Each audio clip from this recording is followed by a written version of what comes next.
So we've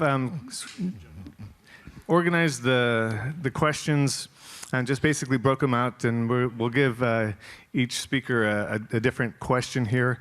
And gentlemen, I guess if, like the first question I'm going to ask Craig, but if someone else has a burning response that they would like to jump in on, we can do that as well. So. I'd like to respond to that. Yeah, okay, sorry. But you have to have the mic, though, to respond. No, I don't. I paid for this microphone, Mr. Bowen. Well, how do we get the mute button on this guy? He doesn't have a mic. Okay, Dr. Hazen. Okay, Craig, this is regarding the testability of Christianity. How would you respond to someone who says Jesus forgiving sins cannot be tested in reference to your example about the paraplegic?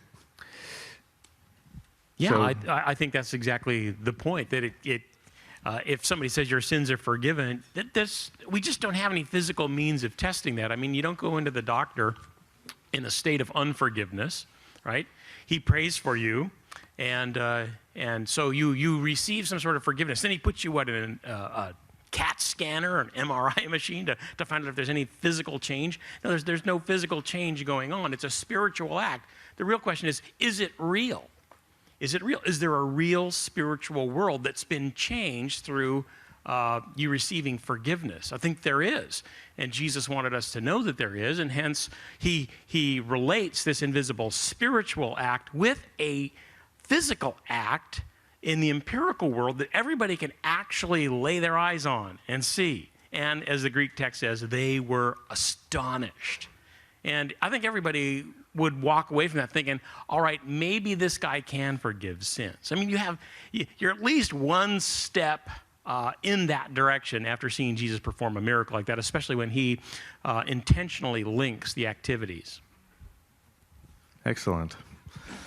All right. John Mark, I'll give you the next one, but you'll have to hand over the mic. There we go. Thanks, Craig. Okay, it's like karaoke, apologetics karaoke. There you go. Can we get some background music, please? Of evil. Da, da, da, da. Oh. Now, this is an easy one, so it should be pretty simple. The discussion of actual/potential infinities and the universe is not infinite because you cannot cross actual infinity. How does that apply to God and his interaction with his creation? Is he an infinite crossing with a finite world? So that's sort of a coherent question. I mean, whoever asked it, the problem with asking a philosopher a question is we actually think about the question, and so that's awesome. It depends on what we mean by infinite, and depends on what we mean by actual, which makes me sound Clinton-esque, but let me take a shot at this. Using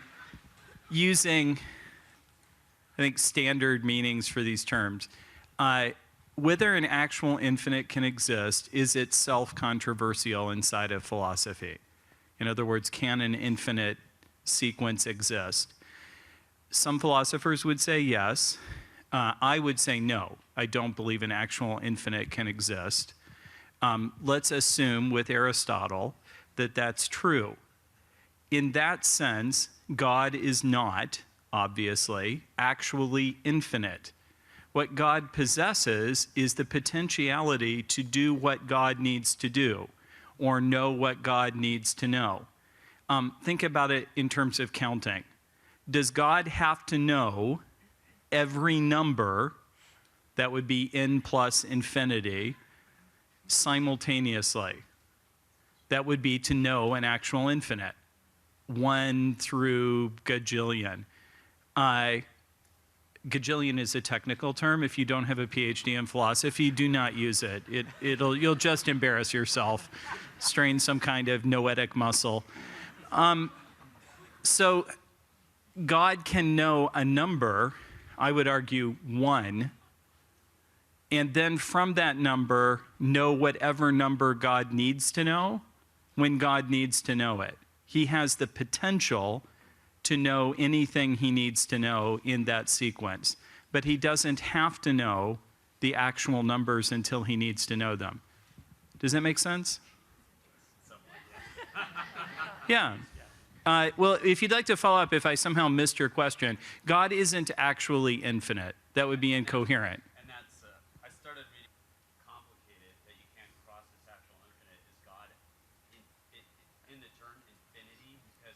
Yeah. Think of it in terms of potentiality. There's some number right now. When I was a kid, the highest number was Googleplex or something, and then they needed a higher number, Googleplex plus 1 or something, and you can come up with that number, or the power set of Googleplex, whatever it is you're dealing with. You can always get a higher number. We're not going to run out of numbers, in other words, and we can get more whenever we need them. The government has already proved that with the national debt, right? It just keep generating numbers. God can do the same thing. So you don't have to know every number to have useful knowledge of them. And in that sense, God is infinitely capable. He has infinite potentiality, but he doesn't have to possess an infinite all at once. Interesting. Do you guys all grasp that? Okay. Yeah. Sure. So more I'm sorry. research. Well, you should have had to answer the question. I had to listen to it. And golly, people whining on the front row. Okay, Mikkel. This one might be a little bit. Yeah, why did you give me Easier. that question? Mikkel, why do you love your wife? Let me count the ways. Yeah. Okay. Without using free will as a main support, how can you argue for the omnipotence of God when dealing with the problem of evil and suffering? So, without using free will as a main support. I feel better now. So without appealing to free will, I'll just say that it's possible that God has good reasons for allowing this or that instance of evil in the world, even if we don't know what those reasons are. It's possible God has a good reason for allowing this or that instance of evil in the world, even if we have no clue what that good reason is. An illustration that I like to give is when I took my little boy when he was born. He was not even 1 year old yet. I had to take him to the doctor for a whole bunch of shots. And one day they shot him up with 4 injections in, 2 in each leg simultaneously. And I was there helping them.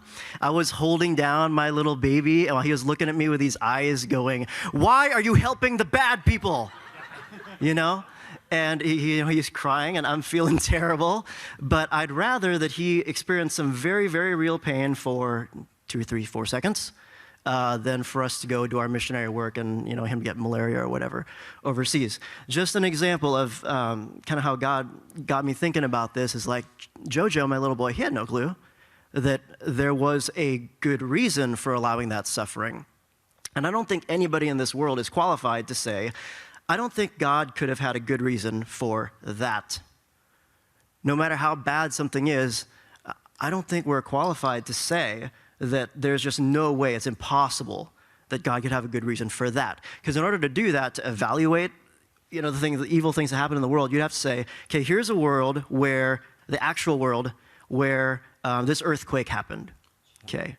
And as a result of that earthquake, people stopped living there, or there were new building codes that were put into place, or whatever. And then here's another world where that earthquake never happened. Okay, here's a world where 9/11 happened. Here are all the ramifications. Here's the exact same world where 9/11 didn't happen, and here's all the ramifications of that. 50 years down the line, 500 years down the line, 5,000 years down the line. And maybe then you can begin to evaluate, well, here's a world where this happened, where that didn't happen. And could there have been a good reason? And really, who's qualified to do that? So I guess when the problem of evil is brought up, we could also appeal to what's called the full scope of the evidence. In other words, we don't just say, well, how can there be a God when there's evil in the world? Because that's everybody's problem, right? The problem of evil actually is everybody's problem. It's not just a Christian problem. Atheists have to account for evil. How do we know rape and murder and things like that are actually evil and not just whims and preferences? And they also have to account for the problem of good. Where'd good come from? If there's no should, if there's no creator and there's no way things should be, then how can we say that that shouldn't be the case, right? So rather than saying, okay, there's all this evil in the world, so there's probably no God, the question isn't, how can there be a God when there's evil in the world, but how can there be a God when there's evil in the world, and we know the universe had a beginning, and we know there are objective morals and values in the world, and we know that the world is, certain facets of the world have the earmarks of design in it, and so forth. So we want to appeal to not only, yes, let's look at the problem of evil and see what the Christian worldview has to say about it, but relative to the full scope of the evidence, there's still more evidence to show that God exists, even if we have to deal with the problem of evil. And if you don't like the Christian answer to the problem of evil, you can go elsewhere and see if that sits better with you, that evil is an illusion, that nobody really suffers, and things like that. So, yeah. I just want to point out that I love the way you started your answer on that, because very often we don't, people will come at you with questions that I call why would God questions. You know, why would God, allow evil? Why would God, not make my feet bigger? Something like that. But I like how you started, because you have to put these things in perspective. Sometimes I spend a good few minutes trying to remind the person that, look, I am a speck of dust on a speck of dust on a speck of dust. And the God I'm talking about is a God who can speak 1 billion galaxies into existence, So I don't think I'm going to really be able to plumb his mind and understand all his ways. And so you put that as the context, and then you say, all right, but I can't try to speculate with you about these things. That helps just ground the whole conversation in the proper context. God is God, and I am this creature, this infinitesimal speck of dust. And then you can attempt your answer. And it really, it puts kind of a gloss of humility on the whole thing for everybody involved in the conversation. So I liked how you started that. Two things about the problem of evil, because it comes up a lot. Can I point out that if the problem of evil as it's normally presented works, I wouldn't be an atheist. I'd simply be a different kind of theist. The problem of evil is not an argument against the existence of God. Does everyone get that? It's the existence of an all-powerful good God. So, for example, Plato believed in a God. He believed there was evil in the universe and that God did the best he could and simply wasn't capable, given natural laws, of making everything work out to be perfectly rational. Now, I know as a Christian, I want to go further than that, and I want to demonstrate something, but my friends who are skeptics are sometimes deeply confused about what they think they're proving anyway. They so associate theism with Christianity because of the United States and the way they grew up that they forget that the argument doesn't go all the way. Let me put it another way. Sometimes people who don't like apologists point out that arguments for the existence of God, they don't get you to Jesus. True? But it gets you some of the way. If what you're trying to do is refute Christianity, the problem of evil, Christianity of the normal sort, traditional Christianity, the problem of evil works. But just remember what it's doing. Does that make sense? Otherwise, you'll think it's a bigger problem than it is. It's a problem for an all-powerful good God. And since I believe in that, that's a problem. But it's not like, yay, I'm going to be Richard Dawkins the second the problem of evil is deployed. There'd be a lot more work to do. And sometimes people cheat and pretend, if they say problem of evil, that we're all going to become atheists. And that's just ridiculous. I wouldn't be, for example. If I became persuaded there was no good answer to the problem of evil, I'd still believe in God, and I'd probably still be some kind of Christian because of the evidence for things like the resurrection. All I'd decide is God has more limited power than Christianity and the Bible taught me. Now, in fact, I don't believe that because of arguments that are persuasive to me, but let's remember what's at stake. We're not going to fall off the end of the world even if we're not sure about the answer. Second thing is, when you're asked about the problem of evil and you got towards this, ask a person why they don't have better chairs in their living room. Think about the chair you're sitting on. Is it optimal design? Optimal design for what? Could they have built a more comfortable chair? Tell me. Yes.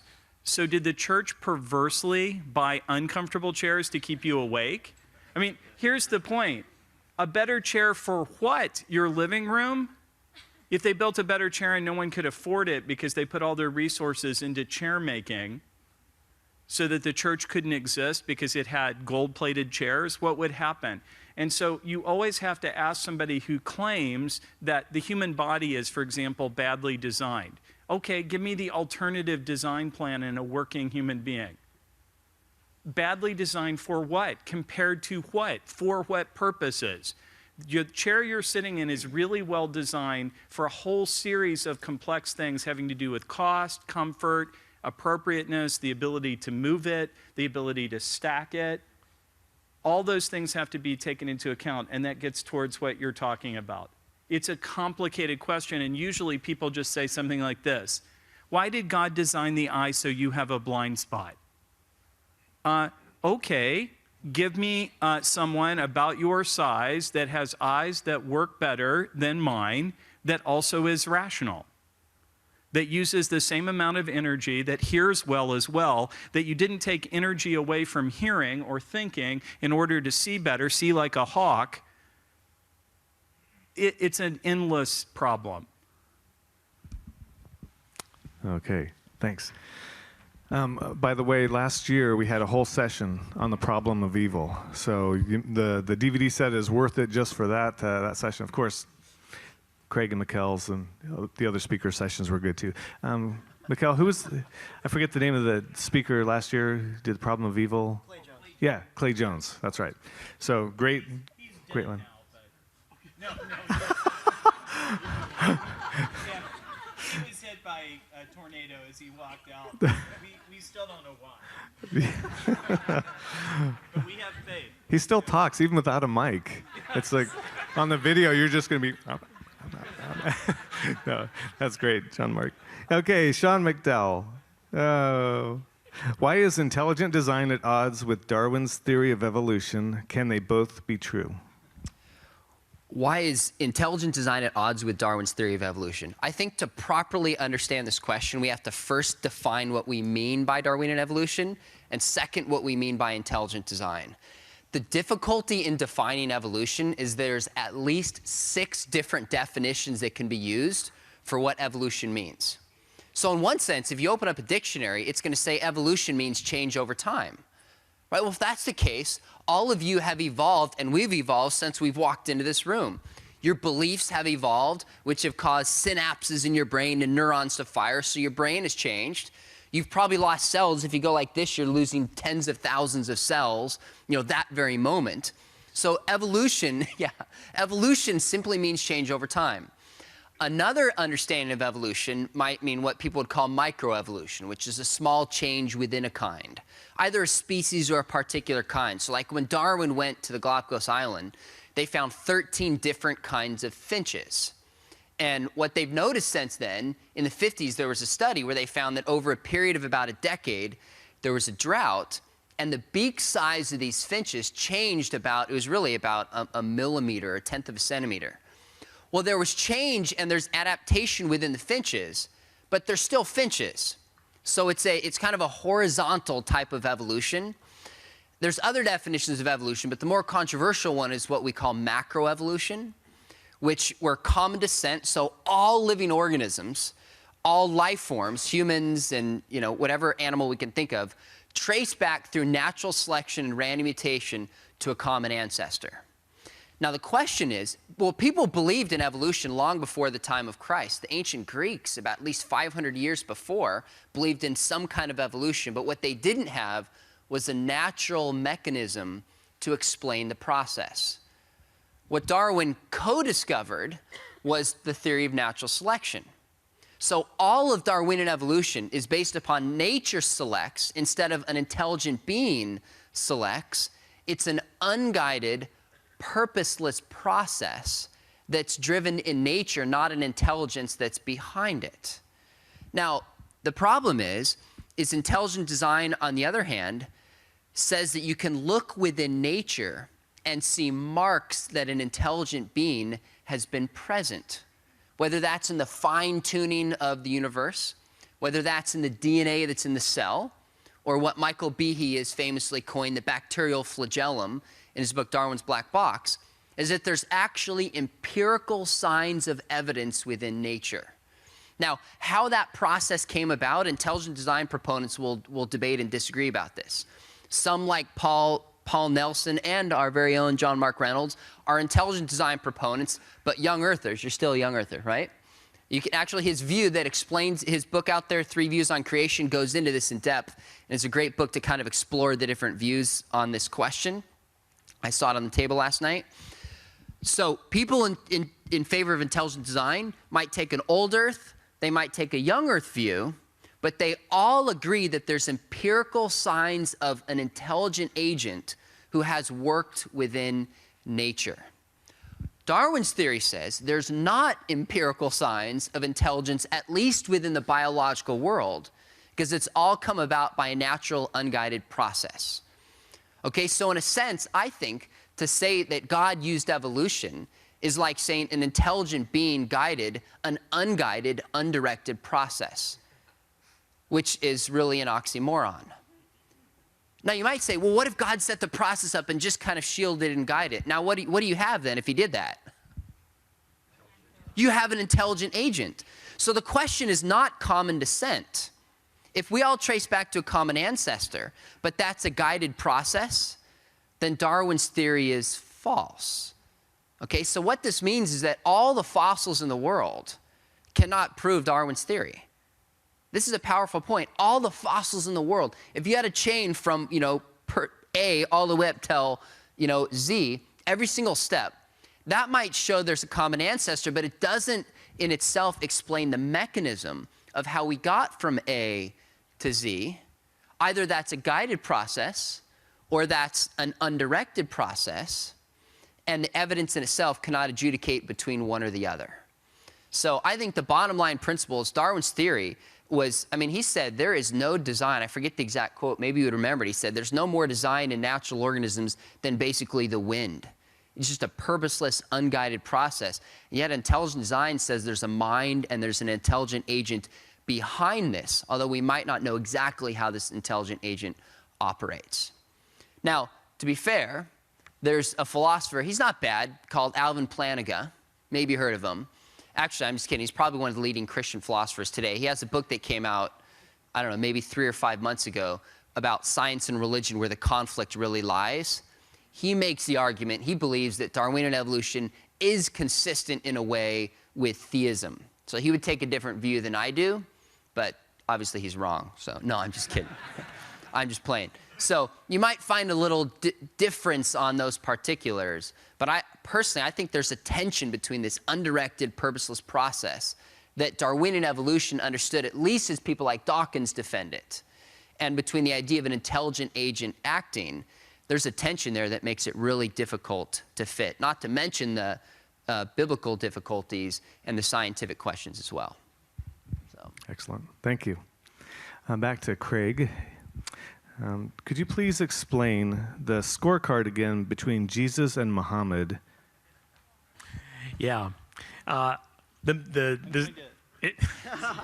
You see scooting away. Yeah. Good plan. Yeah. The main point of that was that everybody wants a piece of Jesus. Everybody wants to co-opt him and own him. Even in Islam, it's clear, I don't know the exact score, but Jesus emerges as a figure greater than Muhammad himself. I don't think there's any doubt about that. Jesus was born of a virgin according to Muslim tradition. He was a miracle worker, and he was a prophet. And I think it's only Jesus, but it might be Muhammad too, who stands at the scales of justice at the end of time. So I don't know the exact score. But the point is that Jesus emerges in Islam as a tremendous universal religious figure. And he does that in other religions too. And so if you're sort of on a religious quest, it makes a lot of sense to check out the religion that has Jesus firmly planted in the center first. So that's the nature of the argument. Okay, thank you. John Mark, this one will be for you. How do dinosaurs come into play with the creation of mankind when history says they roamed the earth before Adam and Eve? Yeah, that's a good question.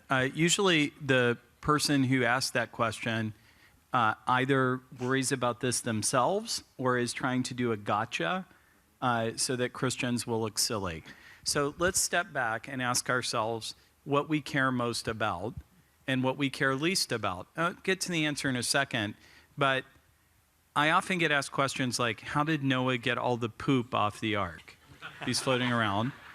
And the problem is, if a person doesn't believe in Noah to start with or an ark, They're simply asking the question to make you look dumb so that you can spend a lot of time discussing poop, which is a hard thing to discuss and not look silly, even though sanitation engineers in the room would point out that thinking about that is a great thing to do. And one of the more remarkable things that humans have done is to figure out that kind of thing. I'm from West Virginia, and indoor plumbing is awesome. Now, what I'm saying is this. There are questions that are central to the faith, the resurrection of Jesus from the dead, the existence of God. And then there are questions where reasonable Christians can disagree. One of the questions that reasonable Christians of a very traditional sort can agree to disagree on is the age of the earth. The reason for that is nowhere in Scripture are we given an actual age of the earth. Now, for those of you who are young earth, yes, you can extrapolate ages. There are suggestions about how old the earth would be if you took biblical history straightforwardly. But notice that's different than the claim Jesus rose from the dead, which is a straightforward assertion of Scripture and is central. So you can be a perfectly satisfactory traditional Christian, see C.S. Lewis, and accept traditional geology. So usually when I'm asked a question like this, I would say, well, if traditional science right now tells us that dinosaurs existed gajillion years before humans, and they have a story to tell us about history, I have no reason to start by causing you to doubt that. Let's deal with more central issues first. Now, once you're inside of Christian theism, once you accept the truth of Scripture, that opens up lots of possibilities, including the fact that we've looked at the data wrong, that some bias has crept in, and that there are alternative ways of understanding the data from a creationist perspective. I think there are, and I'd point you to my friends like Leonard Brand, who's tried to responsibly look at the data and get a different view of Earth history, B-R-A-N-D, if you want to Amazon him. Or my friend Kurt Wise, who's a young Earth paleontologist who got his degree from Harvard. But notice I don't want to start there because that's not the important issue. And if it's going to stand in the way of your being a Christian, because you don't like messing around with alternative views of science, just accept what you've been given because it's not central to the faith. Thank you. Mikkel, how do we know Jesus is the Son of God? How do we know Jesus is the Son of God? Well, we know Jesus claimed to be the Son of God. In Matthew 11, for example, is one example of Jesus claiming to be the Son of God. And then in another passage in Luke 11, Jesus says that the ultimate sign that what he's saying is true, is really from God, it would be his death and resurrection. Call that the sign of Jonah. And so I believe that we know that Jesus is the Son of God because, one, he claimed to be the Son of God. And then, two, God confirmed his message by raising him from the dead. And I'll be talking about that later on today. Quick comment on that. To establish that Jesus is the Son of God, we don't have to show that all the Scriptures are entirely inerrant in every single thing that we claim. You can actually look at the Scriptures through the lens, kind of we talked about last night, through just a standard historical approach. And one criteria that historians will use is something called double dissimilarity. In other words, if something that Jesus says doesn't seem to be taught early on by the Christians, and it's also not taught by the Jews afterwards, it must originate with Jesus. One of the most common sayings that Jesus had was he referred to himself as the Son of Man. Well, just by using this criteria, most scholars will agree that Jesus spoke of himself as the Son of Man. Now, this is not a claim to him being human. This is actually a claim to divinity. So when he's on trial and they basically say, "Who are you?" and he says, Jesus quotes in his trial, you see at the end of Mark chapter 14, I think verses 61 to 64, he specifically says, "You will see me coming on the clouds of heaven like a son of man," which was a quote from Daniel chapter 7, in which a divine figure is coming to judge. So the point is that we don't have to assume the whole Bible's true. If we simply look at the statement of Jesus claiming to be the Son of Man, it's dissimilar from those before and those afterwards, probably comes from the lips of Jesus. He speaks it all the time in each of the Gospels in a different way. which is actually a claim for him to be divine. So, Thank you. All right, Sean. While telling the story of your account with the preachers at the mall, you brought up evidence for evolution that you jokingly used against them. Do you actually not believe this evidence to be factual? I find it surprising that one can dig so deep into biblical evidence and take so much out of it, yet, let me turn the page, to be continued, yet brush aside evidence for evolution that I have found to hold a rather fortified basis. I forget whether you said you previously identified yourself as atheist, but if so, what made you begin rejecting evolutionary evidence that you previously held true? I was not formerly an atheist. I grew up in a Christian home. I did go through a period of questioning where I remember actually sitting at Biola, ironically enough, sitting down with my father in Colorado, and I looked him straight in the eyes. We were having coffee. I said, Dad, I want you to know something. I don't know if I believe that this is really true. And I didn't know what my dad was going to say in response. I mean, he spent his life defending it, and his son goes, yeah, I don't know if I buy this. And he did not miss a beat. He looked right back at me, and he goes, son, I think that's great. And I literally remember thinking, are you like writing a talk in your head and just pretending to be here? And he goes, no, I sense you want to know truth. If you really seek after truth with your heart, your soul, and your mind, I believe you'll be led back to Jesus. He said, don't reject something just because you want to rebel like some kids do. Only reject something if you think it's not true. He goes, and your mom and I love you no matter what, and then we went snowboarding or something, I don't remember. So I don't know that I'd ever say I was an atheist. I still believed at that point, but I'd say my belief was very fragile, and it was very weak, and it was not deeply informed. So, I mean, what I've tried to do is I've read on both sides. I remember sitting on a plane recently against a lady who just chimed in while I was watching a show, and she goes, hey, what are you doing? It was an evolution show, and we got in a conversation. She was a PhD in geology. And I turned to her, and and she was amazed like this. She goes, how can you reject evolution? It's beautiful. It's so obviously true. And I said, I just have a question for you. How many books have you read on the other side that challenge your views? Name one. Guess how many she could mention? She couldn't mention any. That doesn't mean I'm right because I've read both sides, but I said I've read Dawkins, I've read Dennett, I've read Sam Harris's works on these issues, I've read Michael Shermer, and I went on and on, specific books, chapter and verse that I've read, Victor Stanger's books, etc. So I feel like I've read a lot of books and I've studied the evidence. If evolution was really true and the evidence was compelling, I would believe it. And I would. And I think like, Dr. Mark Reynolds was saying, what would really follow, right? If there was common descent and part of Darwin's theory was true, would that mean Christianity is entirely false? Not necessarily. And I think Alan Plantinga's right. He said if atheism is true, Darwin has to be true. It has to be. It's the only mechanism we can even think of to defend naturalism. But if some kind of common descent or some type of evolutionary theory is true, it doesn't necessarily mean Christianity is false. It raises some tension, and we have to kind of shuffle things and figure them out. But it certainly means Jesus wasn't God. It didn't mean he didn't rise from the grave. And we would have to relook at things in the relationship there.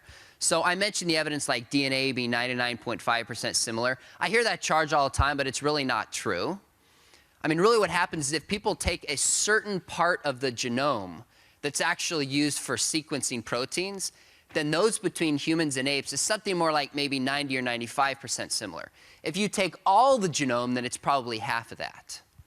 But on the other hand, even if it was 99.5% similar, that 0.5% still would represent hundreds of millions or billions of base codes within the DNA. So it'd still be a huge significant difference. Vestigial structures is the other one I mentioned. I said, well, what about all these like vestiges that are left over, like our back or our molars or our tonsils that used to have a purpose that proves evolution was true? At best, if there's vestiges, that wouldn't prove evolution. That would prove devolution, the opposite. It wouldn't show how we've positively gained certain features. It'd show how we've lost features from the past, which is a very different thing.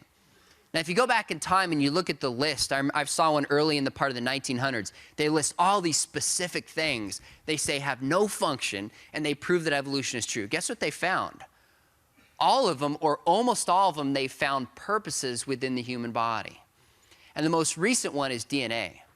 If you go back just 5 or 10 years, Darwinists will say there's junk DNA. There's tons of DNA that's the result of this blind, purposeless process where things have been cobbled together which showed it wasn't designed. Well, William Dembski, about 10 or 12 years ago, he said, I doubt that. He goes, I think we're going to find purposes for these non-coding parts of the DNA. And guess what they found in just the past, really, couple, 3 years? Purposes specifically for DNA.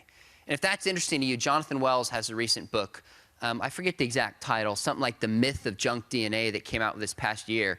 And he just cites, I can't remember how many hundreds of professional journals saying this is totally not true. So I don't believe in evolution. It's not because I have a theological problem with it, although I do. I'm honestly just not scientifically persuaded. There's a book back there I wrote with William Dembski called Understanding Intelligent Design. And we have 2 chapters on challenges to evolution. And we went through textbooks and professional journals and got like the top 15 arguments people give and tried to give a scientific response to it. So, Excellent. yeah. You just got me thinking about some really fun material. This idea that people who are really on the other side of the ideological spectrum have really never read very widely is so true. It's an amazing idea. When I went to grad school at the University of California, you know, here I was, this Bible reading, Jesus loving Christian, you know, and sitting around seminar tables with very secularly minded people who wouldn't believe like I would in a million years. But they started to think I was some sort of genius. Why? Because I was such a fresh and original thinker. Well, I wasn't a fresh and original thinker. I was just presenting arguments from very thoughtful Christians that these people had never heard of before. And so present them at a seminar table, and they think I'm a freaking genius, you know? In fact, my whole grad school career really came down to one point. I gave a big departmental colloquium presentation, which was very rare for some of the grad students to do. I got chosen to give this presentation to all the professors and all the grad students and a number of grad students and professors from around the Santa Barbara campus. And this was kind of a make it or break it thing because my topic was modern creationism. You know, I was kind of doing a religious studies profile of it, sociologically and scientifically. And the second half of my presentation was let me put on the white lab coat of the creationist scientists and try to give you some of their arguments, these people, you know. By the time I was done, 45 minutes into it, everybody in the room was like, I could become a creationist. That is really good stuff. That is amazing. I had no idea there was that kind of hardcore scientific material behind it and very good reasoning. This actually changes my attitude quite a bit. They had never read on the other side. So when I encounter situations like that, I like to encourage my brothers and sisters in Christ, what in the world are we afraid of? You know, what in the world are we afraid of? Let's learn some good arguments and in a winsome and attractive way, present them to people and see what God does with it. Excellent. Thank you. We are out of time for the Q&A. I know there's a lot of questions we couldn't address.